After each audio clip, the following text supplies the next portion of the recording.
하나님은 오늘 또 추수할 일꾼을 찾으시는 하나님이시다. 추수할 일꾼을 찾고 계신다. 오늘 38절 말씀에 보면 그러므로 추수하는 주인에게 청하여 추수할 일꾼들을 보내주소서 하라 하시니라. 여기서 보면 추수할 때가 있다는 것입니다. 추수할 때가 있다. 그러니까 우리 예수님께서 기다릴 때가 있고 추수할 때가 있습니다. 은혜를 주실 때가 있고 은혜를 거두실 때가 있습니다.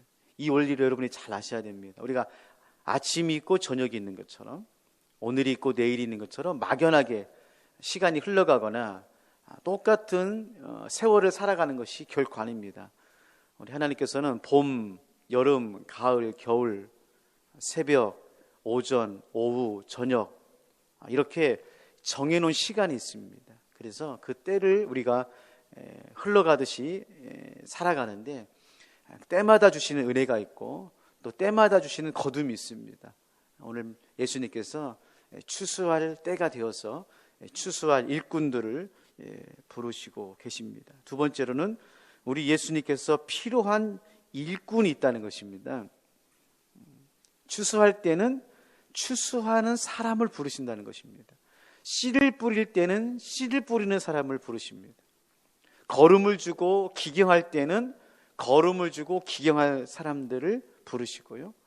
추수할 때는 추수할 수 있는 사람을 부르십니다. 추수꾼이다 이렇게 말을 하는데요. 말세에 보면 마태복음 24장 말씀에 예수님께서 그 말세에 부르시는 종들이 나오는데 어떤 사람들이냐? 충성되고 지혜로운 자를 찾으신다는 것입니다. 말세에는 충성되고 지혜로운 자를 찾으신다. 근데 이 충성은 뭐냐? 믿음을 지키는 자를 말하는 것입니다.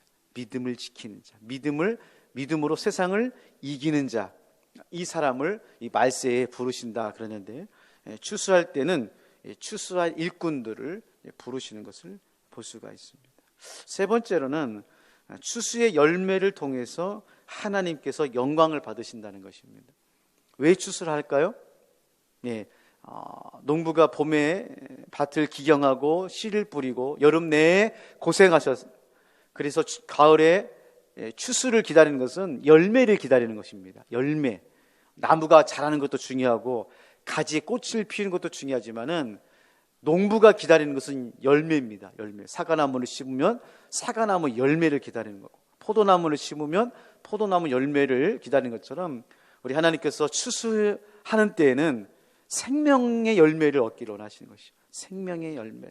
그래서 추수한 일꾼들은 생명을 거두는, 생명을 살리는, 생명을 세우는 그런 아름다운 일들을 우리들에게 보여주고 있습니다. 잠시 후에 말씀을 같이 공부하도록 하고요. 오늘 27절부터 31절과 또 32절에서 33절에서는 예수님께서 맹인을 고쳐주시고 귀신을 쫓아내는 그런 모습이 기록되어 있습니다. 먼저 맹인의 모습이죠. 27절 말씀해 보니까 두 맹인이 예수님을 따라옵니다. 그 다음에 소리를 지릅니다. 그리고 다윗의 자손이여 우리를 불쌍히 여기소서라고 믿음으로 고백합니다. 세 가지가 나오죠. 첫 번째로 여러분 고난이 있습니까? 어려움이 있습니까? 장벽이 있습니까? 그러면 누구를 따라가야 됩니까? 고난을 따라가야 됩니까? 고난을 해결해 주실 예수님을 따라가야 됩니까? 지금까지 이 두 맹인은 고난을 따라갔습니다. 보이지 않았습니다. 사람들을 따라다녔습니다. 그런데 예수의 소문을 듣고 이제부터는 어떻게 했습니까? 예수님을 따라합니다. 28절 말씀에서 보세요. 28절 말씀에 보면 지금 27절과 28절 보면은 지금 27절은 길에서 일어나고 있는 것처럼 보이죠? 예수님께서 떠나서 길을 가실 때에 두 맹인이 따라오면서 예수님을 쫓아오는데 예수님께서는 뒤도 돌아보지 않고 28절 말씀에 보면 집으로 쑥 들어가십니다. 예수께서 집에 들어가시며, 그러니까 맹인이 당황한 거죠. 길에 있을 때는 예수님을 붙잡고 따라갈 수 있는데 예수님께서 어떤 집인지 모르겠지만 집 안으로 들어가 버립니다. 집 안으로 들어갔는데 맹인이 포기하지 않고 그에게 예수님께 나와서 다시 집 안으로 들어가서 예수님을 끝까지 쫓아가는 그런 모습을 우리들에게 보여주고 있습니다. 여러분, 예수님을 따라갈 때 끝까지 따라가시기를 바랍니다. 끝까지. 어려울 때가 있어요. 고난이 어려울 때도 있고 사람들이 장애일 수도 있지만 때로는요, 예수님이 싹 우리를 모른 채 할 때가 있습니다. 그렇게 애쓰고 기도하고 막 부르짖고 해도 때로는 가끔은 예수님이 우리를 아주 냉정하게 그렇게 외면하거나 우리를 이렇게 좀 내버려 둘 때가 있습니다. 여러분, 그때 조심하셔야 됩니다. 기도해도 소용없구나. 예수님은 날 사랑하지 않는 것 같아. 악함하게 자꾸 우리들 마음 가운데 그런 마음을 심어놓거든요. 너 기도해도 소용없어. 하나님 너 사랑하는 줄 아니? 하나님 얼마나 바쁜데 너 같은 사람 관심도 없어. 네 죄를 봐라.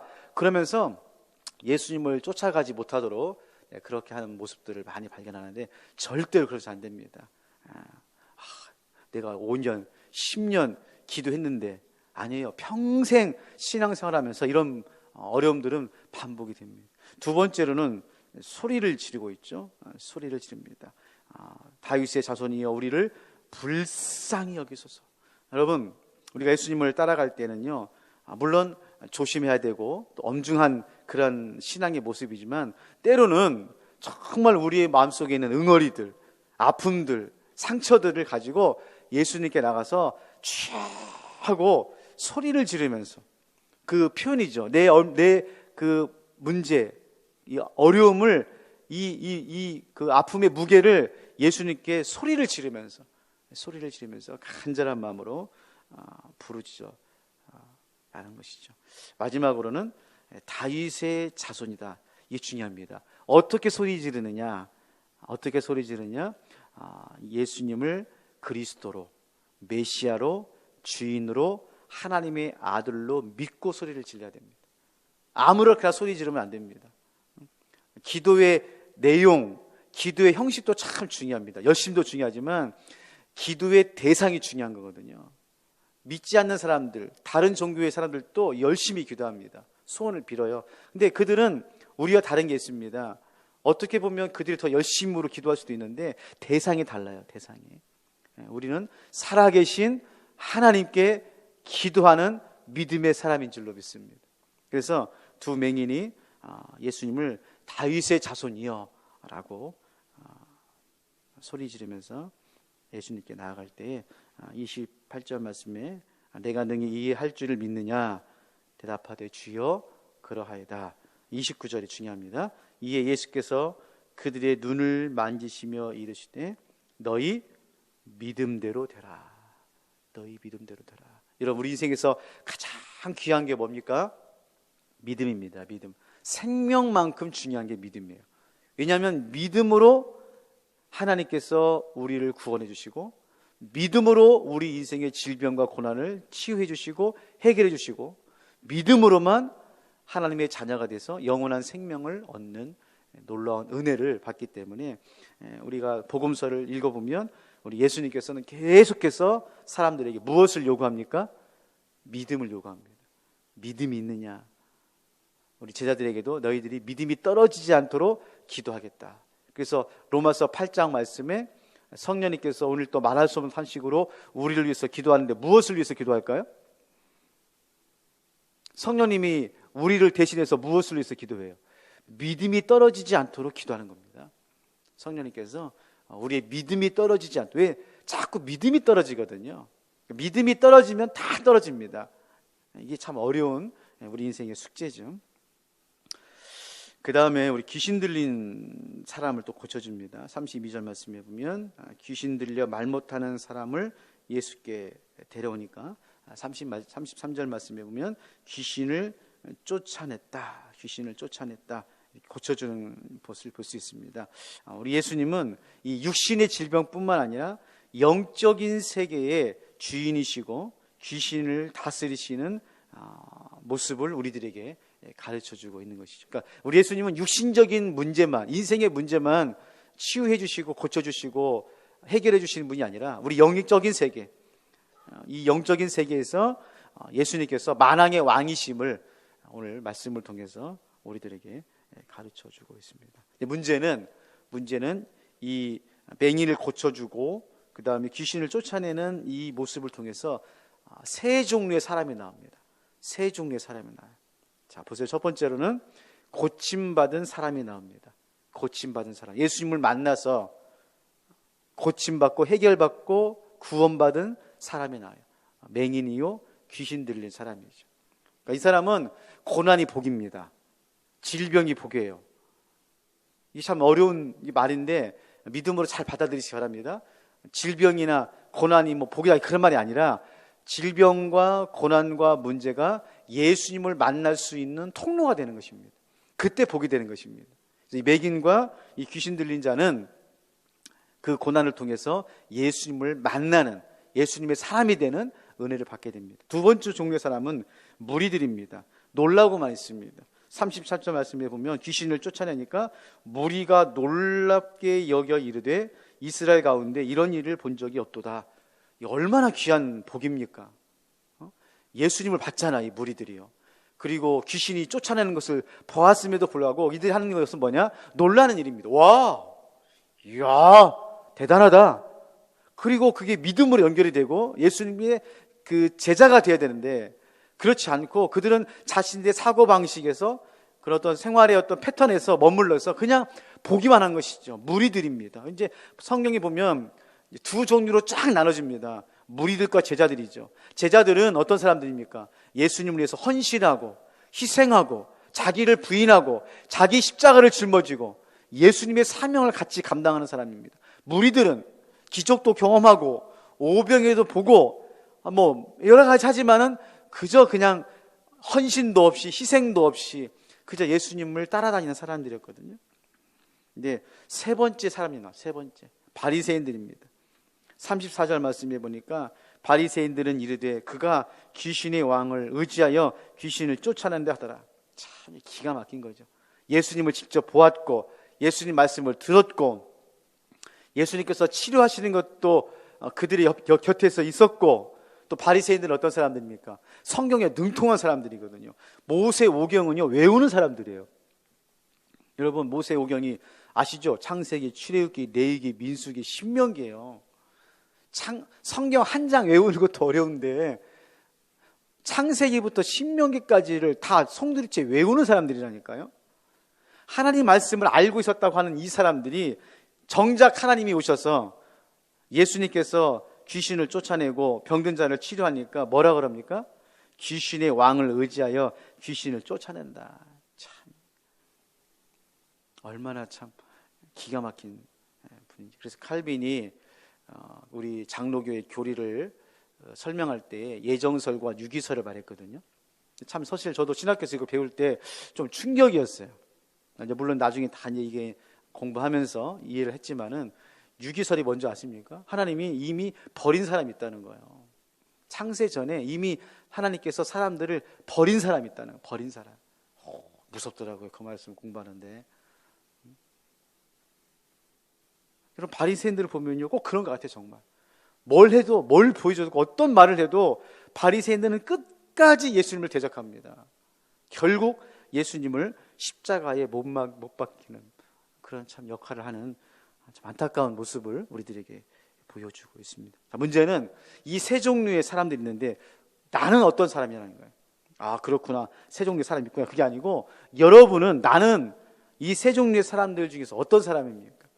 맹인과 귀신 들려서 고난당해서 예수님을 만난 사람입니까?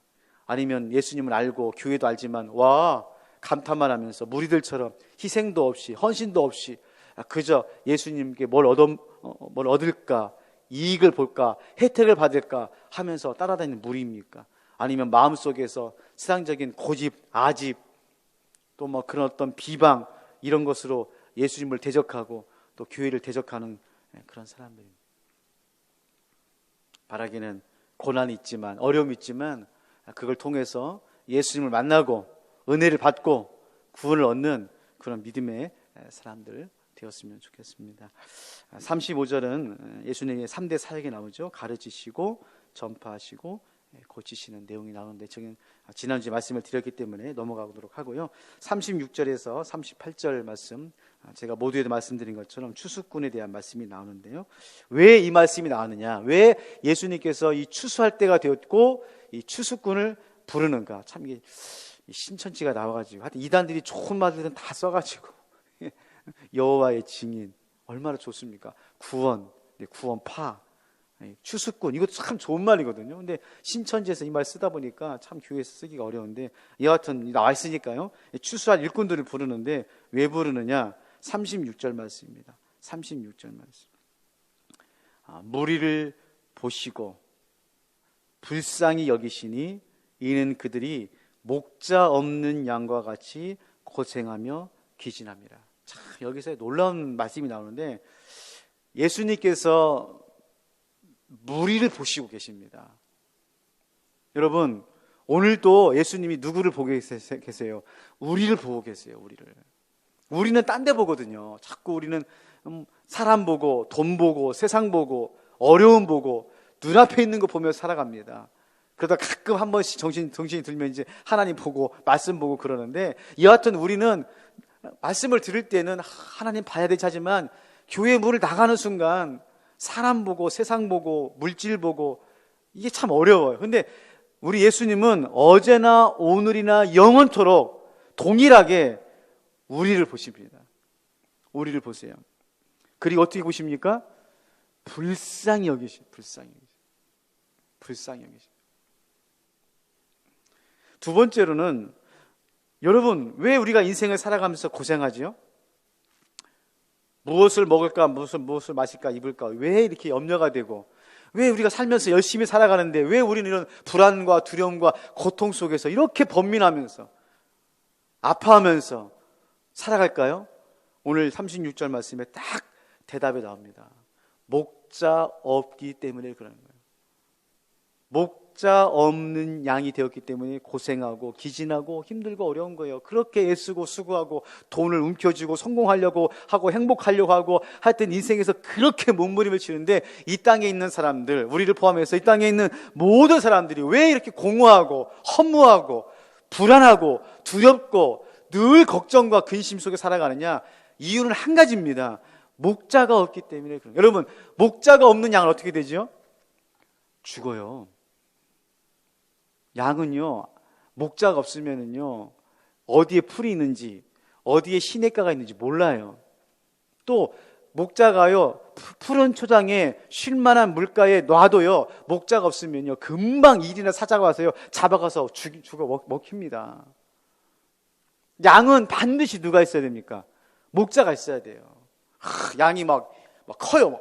나는 막 양이 나는 2m가 넘어. 나는 막 괜찮아.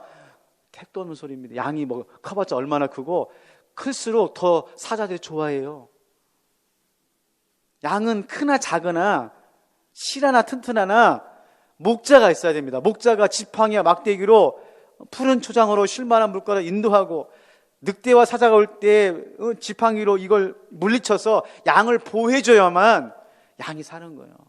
여러분, 착각하지 마십시오. 오늘 하루도 목자 있는 양이 되시기를 바랍니다. 목자를 섬기는 양이 되시기 바랍니다. 목자 안에 있으시기 바랍니다. 여러분, 이게요, 우리 안에 가장 큰 은혜인 거예요. 왜 여러분 우리가 새벽에 나와서 기도하죠? 하나님, 오늘 하루 목자 되시는, 선한 목자 되시는 예수님이 필요합니다. 선한 목자 되신 예수님 없이는 오늘 하루 못 삽니다. 그 고백하러 온 거 아닙니까? 하나님, 이 문제 내 힘으로 못 풉니다. 목자 되신 예수님이 오셔야만 이 문제를 해결할 수 있습니다. 그러기 위해서 온 거 아닙니까? 사랑하는 성도 여러분, 오늘 우리는 두 맹인이고 귀신 들린 사람이고 인생에 고난이 있습니다. 어떠한 방법으로도 해결할 수 없습니다.